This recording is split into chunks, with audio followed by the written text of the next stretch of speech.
now about the impact it has on the Cumberland River.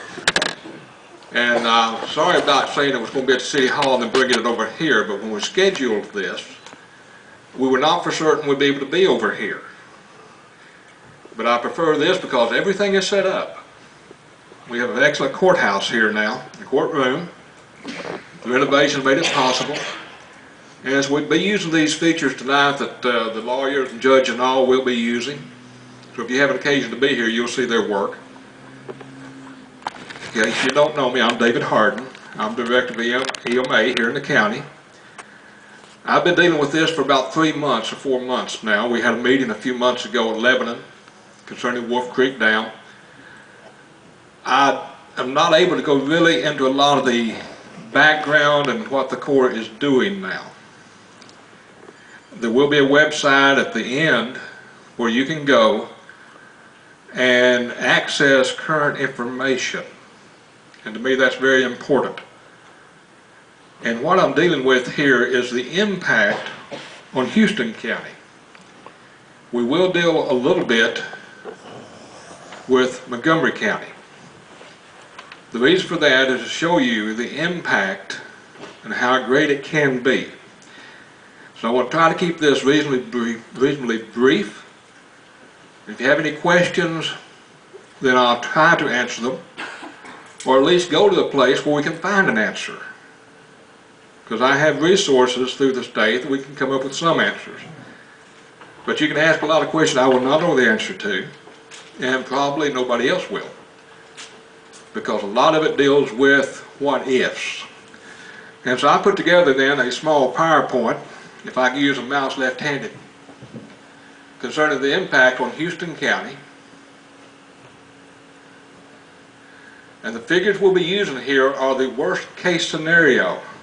That's based on a 415-foot level, and that's at sea level. That's not rise of water. That's sea level, that's how this is measured.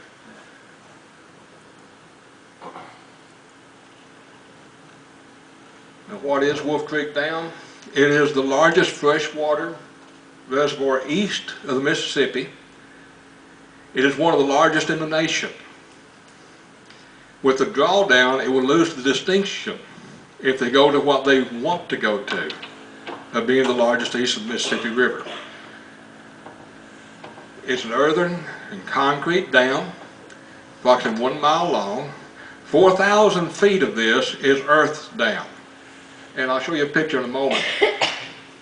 Where is it? It's the head of the Cumberland River at Lake Cumberland. And what's the problem with it? Seepage.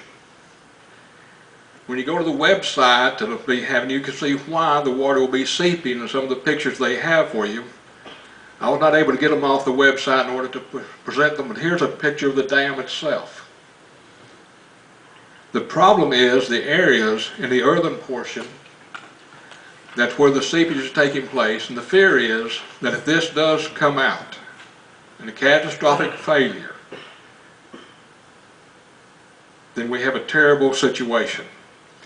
It would not be a tsunami type situation. It would be one where the people upstream, when up to their close, would have to move quickly. It would not be unknown. They have a number of measuring instruments that can give them warning. And the Corps is using that for protection of the public. The impact in Houston County. We will have 31.5 hours to prepare before the water here will start to rise. The rate of rise will be 1 foot every 5 hours. That's what they predict for Houston County. 31.5 hours. Clarksville will have approximately 30 to 30.5 hours to prepare.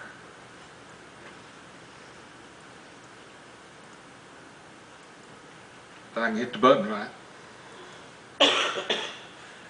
The farming impact here, of course, farming community in a large situation, 550 cattle, about 3,600 acres of farmland, timber, woodlot, trees, this type of situation. Our impact be, of course, agricultural, including what we oftentimes look at and think how beautiful it is. One of the things Houston County will be faced with is sheltering of people. Clarksville's projection on census block is that we have 35,000 people displaced. Now that's census block. Realistically, approximately 10,000 people. Where are they going to go to? That's Houston County, it's one place.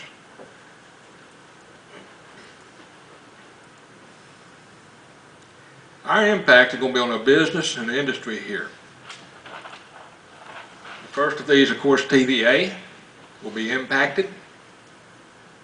We also looked then at the Inland Temple, I believe is the name they go by now.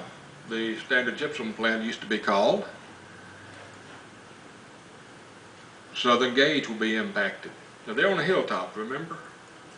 I'll show you the impact later. Tennessee Wire Technology, Cumberland Plastics, Cortec, Farm and Feed, Back to New, and IMI. All our business is going to be impacted here. The government impact, Head Start, high school, Houston County Jail. We're going to have an impact here if this should let go in a catastrophic, or in some situations less than catastrophic. Now here's a map.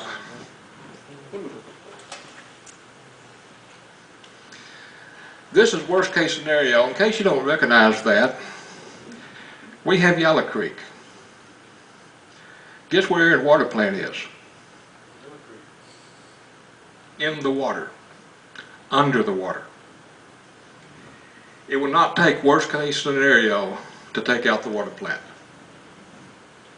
So we are, of course, preparing alternatives for this.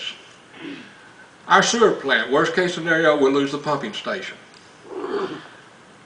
Anybody recognize that location? You're all familiar with it. Not that you told me what ago I did. Anybody recognize Clarksville? Try that one on for size. Worst case scenario. There's no short way from downtown to New Providence. Long way around. So if somebody gets in trouble at New Providence to get to the hospital, it's going to be a tremendously long journey. This was supposed to play through and do an actual flyover, as it's called. And this, by the way, is courtesy of Austin Peay State University. The GI Center gave this to me. Well, come on here. Hey, Glenn, you know how to work these things? I can take a look at it.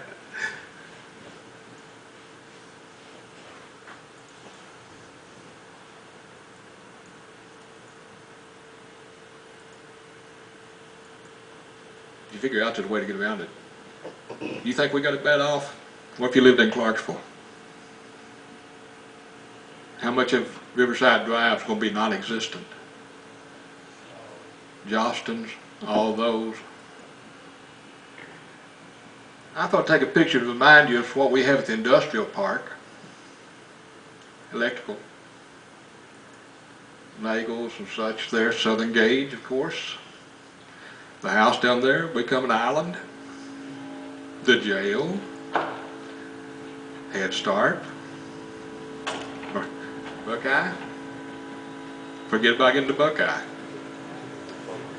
And since school was getting out of taking the pictures, I did not go up and get a picture of the school. I do not like school traffic. Lockhart Chapel. Agriculture, as we said, 550 cattle. Basically in the area that will be affected. 3,600 acres affected.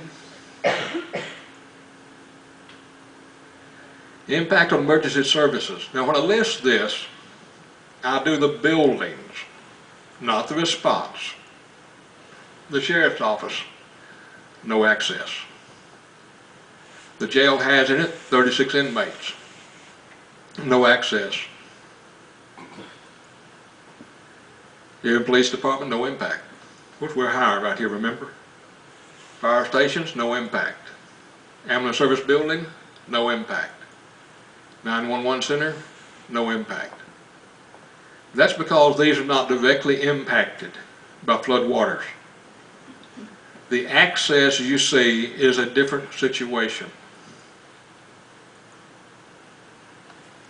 Our schools, the Head Start has, I didn't check the final figure, but it'll be 40 students out there, no access. Houston County High School, 400 students, no access. The middle school, 300 students, no access. Elementary, 500 students, no impact there. Tennessee Ridge Elementary School, 300 students, no impact. Utilities. In case you don't know it, our water plant for area is located in Montgomery County in Fisherman's Alley. Does not have to go to the 415 to put it out of commission. If you're interested, I do have maps we can put up here later if you want to see the impact in the county of what's taking place here. Here is wastewater treatment plant. Worst case scenario, we'll lose the pumping station into the plant.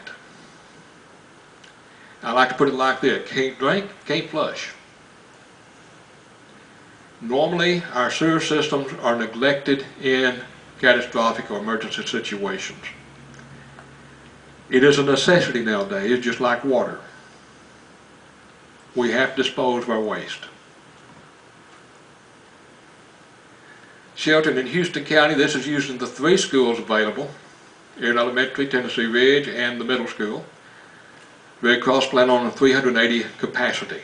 They will have 3 short-term shelters. That's where people go to be dispatched to somewhere else, either to one of our places or at another location in another county. Road closure is always important. 149, Highway 46. Highway 46 is above Spring Hill Market area. There is access into Cumberland City if you ride the ridges.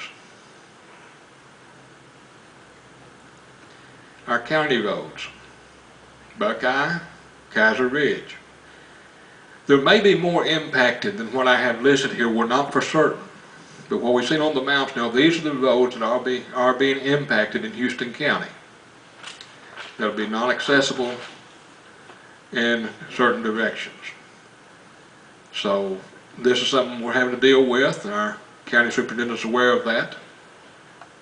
And Jimmy, are there other roads we need to look at on this? Well, we've been brainstorming about this for a while, and that's all we can come up with. So we feel like we're pretty fortunate on a roadway, except you cannot get to Clarksville from here. One thing, you can't get to Clarksville. You can't go past Yellow Creek on 13. So it impacts quite a distance up. Of course, our industrial impact is what's going to be greatest. How many work at Southern Gage, Temple Inland, one of the plants up there? Hey, no work. Why? Can't get there. Can't ship the product out if you could produce it. What's going to happen? The water rise and fall from the time it gets to flood stage in Clarksville, 12 days later before it gets back to flood stage. That's going to be the same thing for us. If your water plant is put out of commission, have no idea how long it would take to get the pumps reinstalled, the electrical straightened out, everything purged. Is a problem in Houston County. Will be impacted. The agricultural, of course, you can see the impact on the farmers. Are they going to have to settle cattle early? Lose pasture land? Those in logging in those areas, they're going to be impacted. The food supply. Our food would have to be coming in from the south, not through Clarksville.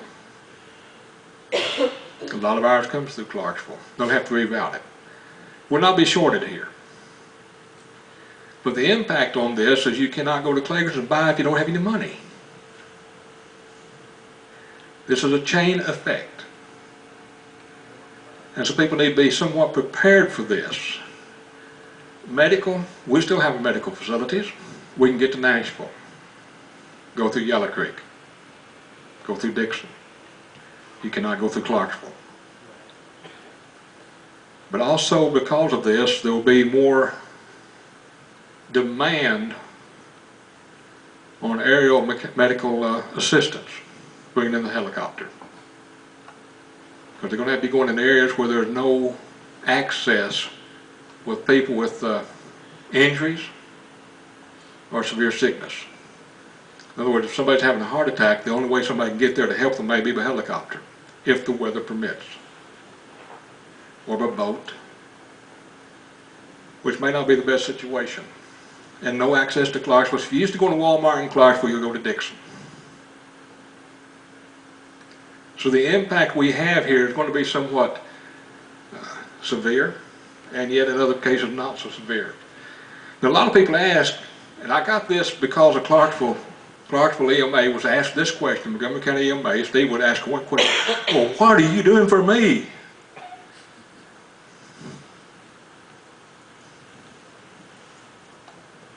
Here's the big question. What are you doing for your family, your business, your company? That's the big question. Government is not the answer. A lot of people forget that. Well, the government's got to do this, the government's got to do that. What are we doing for ourselves? Do you have fire insurance on your home? Why? Or do you want your friends and neighbors to all come and rebuild it if it burns? That's what the government's there for, right? No. The government's there to assist the governments to help you. And a lot of people think, Katrina and such, those people get free money. No, they don't. Low interest loans. The government is not going to give you money to build your house, to recover because you're economically damaged from an impact like Wolf Creek. So we're going to have help here, yes. But what are you doing for yourself is the biggest question that anybody can put forth. Now, if you want to in a minute, we will get out the other maps and show for you. But you need to be planning. We all do. Here's a website that will link you over to Wolf Creek Dam. apsu.edu. Under their site alphabet, go to G and you'll find up there GIS. Right now there are 3 counties on that you can go and take, you can get aerial photos of. Houston County's not on there yet. We will be. There's an aerial flyover that's been done in Houston County a year ago last November. I have access to the maps, but they're not on the website yet. They're still working on them. But they're doing 7 counties, so it takes a little while to do them. But you can find information on Wolf Creek Dam right here. Up-to-date information. The men at Austin P that have been doing this, been doing an excellent job. And hopefully someday we can catch up in Montgomery County. You can go in there, you can find out who owns the property lines, what they paid for it, what it's worth, and everything's on the tax record, public record. Maybe someday we can have that too, but you stop and think, if you got an aerial flyover and you know where your house is, you can spot your house. But this website right here has been a tremendous help to reduce the calls in Montgomery County, Cheatham County, all the counties impacted by Wolf Creek Dam and the Cumberland River. So you think we might be bad off, but stop and think for a moment. It was first put to us in this way in the meeting. If you're at the Opryland Hotel, make sure you're on the 5th floor, because the swimming pool is just below you.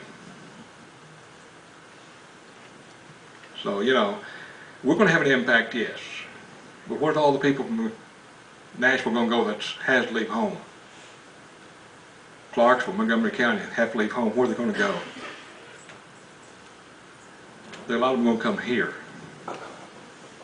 We have a place for them. But like I said, planning is the whole game. And so I'll entertain any questions anybody may have and try to answer. I don't know if I can or not. What's the access to Dover affected to? Access to Dover. Can't get there from here. Well, probably all If the you roads. ride some of the back ridges around, you'd have to be very familiar with back roads. 49 is no. Dover, Montgomery County, Stewart County, Clint's going to have his hands full with all the areas up there impacted. Somebody else had one back here. You talked about Highway 13, Yellow Creek Bridge, you're talking about it's gonna be underwater. Yes, sir. And actually, you can see that better, real good, if you go to the Austin P website. They do have an excellent website. You can go up any part of the county, and except for their little block there, you can just about make out the cows in the field. Michael, this one. Yes, sir. What are the odds of this happening, and how long will the water stay up? The water rise to flood stage, back down to flood stage is about 12 days. Minimum. And that's flood stage. Right. So there's a peak right there. Mike? Do you have any idea as to the amount of how much water we need to put aside, just out of curiosity? Okay. I knew somebody going to ask about the water system. Like I said, we'll have 31.5 hours before the water begins to rise. That'll give time for people to stock up water. Recommended 1 gallon per person per day. Now that's quite a bit of water actually. Right now the plans for the city of Erin are that we will go on the spring. We'll bring it back up into work. It's not able to supply the whole system. It's able to supply the city of Erin and all its residents. And by everybody being cautious on water usage, the people outside, depending on that water system, can either go to a neighbor that has a well or come into town and get water. That's the point we're at right now. There may be other things we can do also to help that problem, but right now that's where we're standing. We're still looking for solutions, of course. Talking about that, what about like out on Bacon Branch going to the actual spring that comes out? Is that going to be contaminated too, Dave? Going to spring water, I have to be cautious what I say. Technically, I cannot recommend drinking any spring water, okay? People go out there all the time, okay? People go out there all the time to get water. Ray, I think you had something. Yeah, what would be the impact on dams below Wolf Creek? The big question on the dams below Wolf Creek is Center Hill and Cordell Hall. If they are topped, they will wash out, is what they're saying now. What is, they also are earthen dam, water going on will erode them and take them down. What about Cheatham and No Hickory? I've not heard much discussion on those. But the earthen dam is a big question mark, whether or not they can hold. Because if it does go, they're going to start lowering the waters in the other dams as quick as they can. What are the chances of the dam break? Wolf Creek Dam. I mean, they've been talking about this for a couple of years, haven't they? Actually, they got very serious about it last summer. They are not giving any odds of any sort. They have brought in more monitors to note the seepage areas, and this gives more knowledge, but doesn't tell you how bad or the percentage, odds of it going. So I would not want to give any guess. It's like anything though, you hope something never happens till you get it fixed. But what if you don't have the time? If you don't have a plan in place, you failed. That's the end of the subject, isn't it? Yes, sir. Yeah, you said Highway 13 would be affected down off Yellow Creek Bridge. Yes, How sir. about Highway 49 on Yellow Creek? No. He will not come back up that far on the mountain I've seen. At least I hope not. But the map I saw did not have 49 affected toward Dixon. Of course, if you had to, you could go through McEwen, alternate routes. But they're very concerned about the ones along the Cumberland River. What about Clay Tomlinson Road? That's Cave Orchard now. Mm-hmm. Forgot one. On one, I think, on the other end's Tomlinson Road still. yeah. Yeah. If the effect is going to be getting to Cave Orchard, Tomlinson, if you can get to it, that's the question mark. Yes, sir. Are they actually working on the dam, fixing it now, or are they just monitoring, seeing about the seepage? They're working on it now. Around water. Now, it will take them, We won't go. next year will be the most amount in 1 year they have projected to spend. A tremendous amount next year, the 08 fiscal year for the government, is when they're really going to be hitting it hard, hard, hard. It's almost the point, money is no object. It always is, but that's really the way they're looking at it. And they're working on it at the present time. So it's not something they're ignoring. They're planning on, this first phase is to lower it to a certain level and then inspect for the damage that is there. And they really don't know all of the damage until they get it lowered down. But now, if they find more damage, then they intend to lower it even further, don't they, Dave? Yes. And that will create a lot more problems for people that live around the lake there. But it's like anything else. This problem is underwater, and they've known about it, and it has been seeping for some time. But as far as knowing the actual damage, some of you that's worked at Cumberland City, it's kind of hard to know everything that's there until they get the water lowered down. But their first plan is just to lower it to a certain level to where they think the damage is.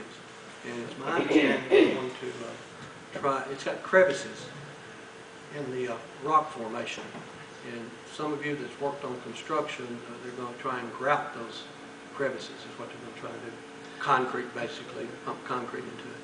So let's hope the first phase will take care of that.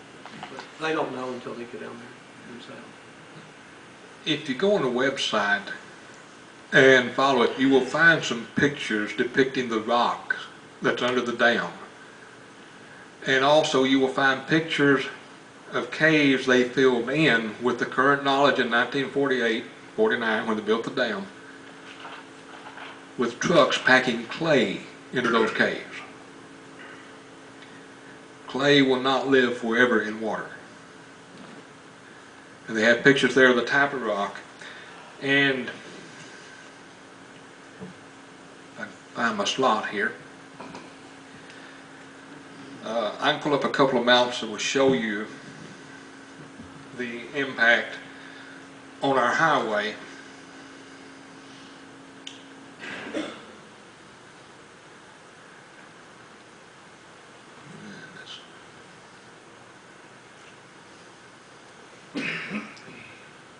Mike, all you have here, let me run this thing.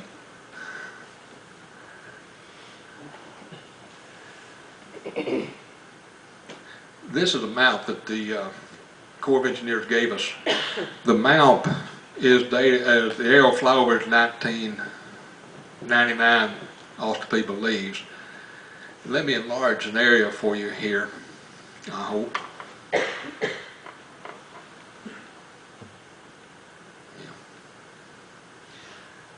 Things never work right the way you want them to.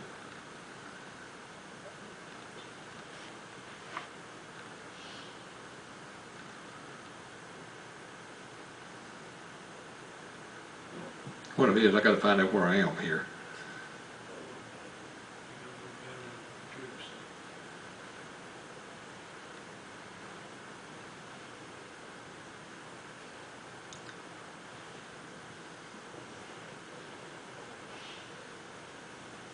I don't think this computer is plugged in.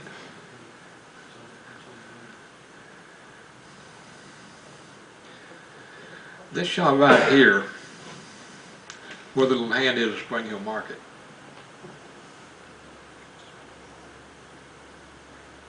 That heart-shaped field is Billy Parchment's.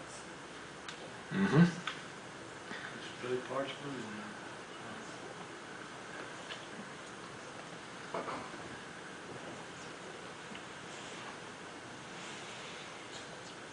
Here's actually what I'm looking for.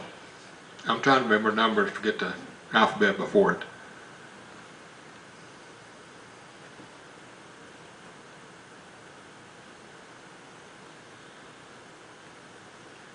There's Cumberland City.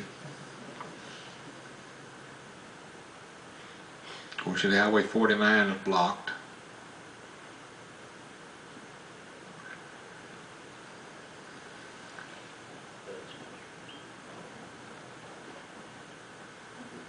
I'm trying to go the wrong way, excuse me.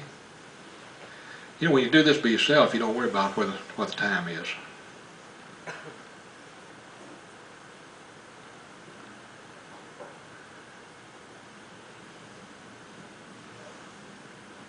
Again, I may have hit the wrong one.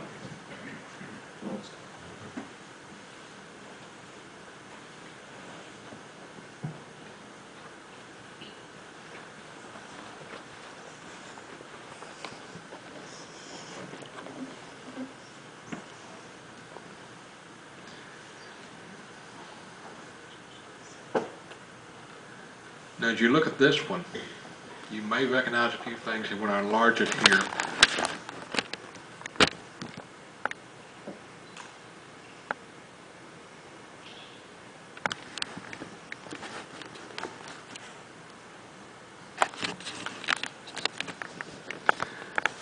The green is worst case scenario. The blue is second, that's at 400 feet above sea level. The red's at 315.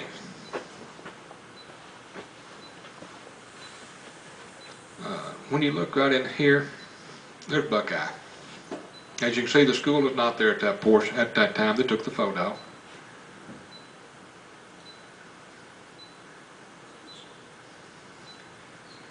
Pit storage is up there in the middle. Now, how are we going to go here? It's going to come on down to about Jamie Frizzell's driveway.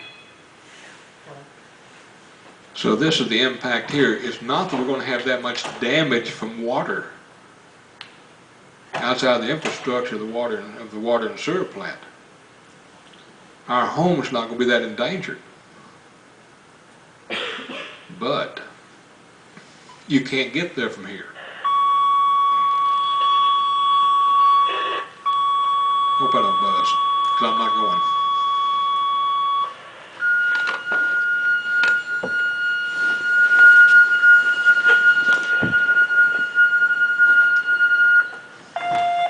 I don't know what the call is, but I'm not going. I got people taking care of that.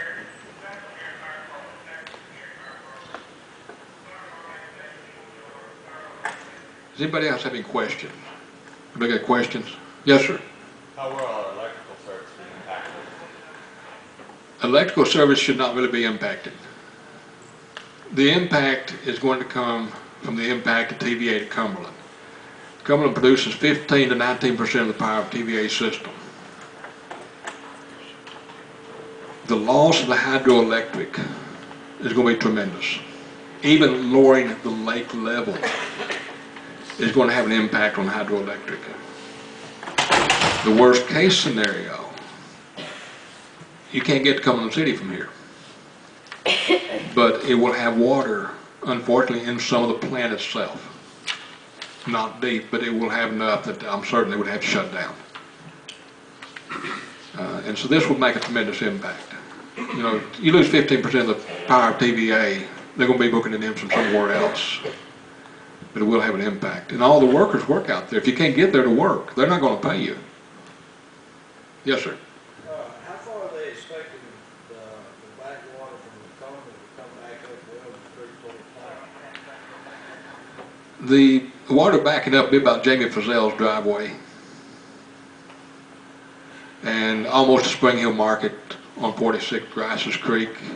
Yellow Creek, it'll come on past the Yellow Creek Bridge there at 13. Yes, sir. Yes, ma'am. What about impact on Town Branch and the local small creeks? I've not been able to see a map on Town Branch. from what I gathered, looking at the map, I do not believe it's going to come back up that far. There's enough drop in Yellow Creek to Highway 13 that it's above the 415 mark. You said it would come to Jamie's driveway? Yes, ma'am. How much is it gonna spread out? That brings us as far back as it can come right there. They've figured pretty well what they can in the map they gave us. Yeah, but what I'm saying, is it gonna come out into the fields, come over, and how far over, like to Jamie's house or to my house, or where is it gonna land? It's going back up the driveway some, but not a tremendous amount. That drain through there, the ditch line, creek line, whatever you want to call it, it'll come back up there, but not a tremendous amount. Nelda, there is a map, And I failed to bring mine, I'm sorry. He meant to bring, but there is a map for you to look at to show you how far that spread is that you're talking about. And if you have property on 149, or if you live on Grice's Creek or Highway 46, I would look at that map, then you have a real general idea of whether it's going to be on your farm or your house or whatever. But and he showed you some small portions of those maps, but he has some real large maps that will show that. And also, I gave my map to the library because there was a lot of people that were asking about it, and you can also go to the library. But if you'll get with someone like Dave, he can explain it to you where someone else might not be able to explain that map to you. And remember, this is worst case scenario. Now, without getting worst case scenario, the water plant in there is in doubt at 400 feet. Probably not going to be usable. At 385, it's questionable. Now, at 377, which I've seen the figures on for 377 feet, the pump station will be underwater, but it's made to be underwater. And it'll be across the tracks, basically in front of the water plant. But will not be up to the facility itself, so there won't be any problem. At the 385, we're starting to get iffy. And above, it becomes extremely questionable. At 400, just forget it. It's in back of the plant. So that is, of course, one of our biggest worries right there. And by the way, you can take the one map I showed where the water plant was. It is on the website of Austin P. And you get down pretty close and get a good look at it. And you can do it without the floodplain and without the flood map. At 377, the 400, 450, 385, the 400 and 415 map showing. Just follow the links and their legend, and it will show you those things. It's a great website. And like I said, Mike and them are doing a tremendous job and keeping everything as up to date as possible. Yes? All right, my question is, okay, if 149, Highway 13, both bridges are out or covered, how long will it take them to come inspect those bridges to make sure traffic can travel over? I've not heard that address. Jimmy, have you heard anything? Of course, the one advantage there is this is backwater, not flowing water. We think about washing water. So I wouldn't think it'd be too long. Now, the state's planning on bringing tremendous resources in all the counties surrounding the Cumberland River that will be affected. Every state road that is blocked will have a trooper at it. That's what we've been told. The trooper will be stationed at the roadblock. But they're planning on bringing troopers from all over the state. Yes? How much notice did you say we would have, and how would we find out? Would it be on the radio, TV? Okay, the notification for Wolf Creek Dam to fail will be put out immediately. If you have a weather radio, it will come on. Just like an Amber Alert. It will come on. It'll say it's failed. And so, not only that, of course, the TV is going to be all over the subject. So, we'll have adequate notification here. How many, I think the question is, how many days would you have? How many days? We'll have 31 and a half hours before we see a start to rise here. And at 1 foot per 5 hours, so, you know, 24 hours, you're talking about a rise of 4.5 feet, say. So, you know, it takes a long time to come on up then. But we'll see the rise, but it'll be enough time to get notification out to everybody without any question. We'll have time, you know, for people to get water stored up. Yes, sir. You said this worst case scenario was 416, 415. 415? Mm-hmm. Is that, you know, if it fails today, that's what it's going to be? No. No? We plan on worst case scenario. Since they've lowered the level of the water up there, it would maybe not be quite so bad. But I wonder what happens to Center Hill and Cordell Hall. If they were to let go, we'd be looking close to worst case scenario. Yes, sir. The Cordell Hole Dam, the dams that are earthen, are they going to maintain their summer pool levels, or are they going to drop their winter pool levels to maintain the difference in water elevation? We're getting an area I'm not totally familiar with, but what my understanding is they're going to keep it as low as possible. Water quality becomes a question mark as well, because if the water level drops too low, we're going to have fish kill. And if water level drops too low, you got a warming of the water, the fish kill, and the fossil powered plants will have a problem. And they're not able to put the water back in at the correct temperature. Out here in Cumberland, that's one of the worries. If the water coming in is too low and too warm, they have a problem because it's too warm to put back out. I would hope at that point EPA would say, well, you know what, we've got a problem. Forget it, do what you have to keep going. So that's a close answer I can give. That's about the only thing I've heard on the subject. So too much or too little creates problems. Too little's not going to affect us, hopefully. Anybody have anything else? We have a little bit larger attendance than I anticipated here, and I'm very thankful for your presence. If you need to get a hold of me, I will not give you my cell phone, because it's for communications, 721-4019, and they will get a message to me, and I will call you back. At least some of them probably hate me because I said that. But I will definitely get back a hold of you. And like I said, the maps are over in the library. Yes, ma'am.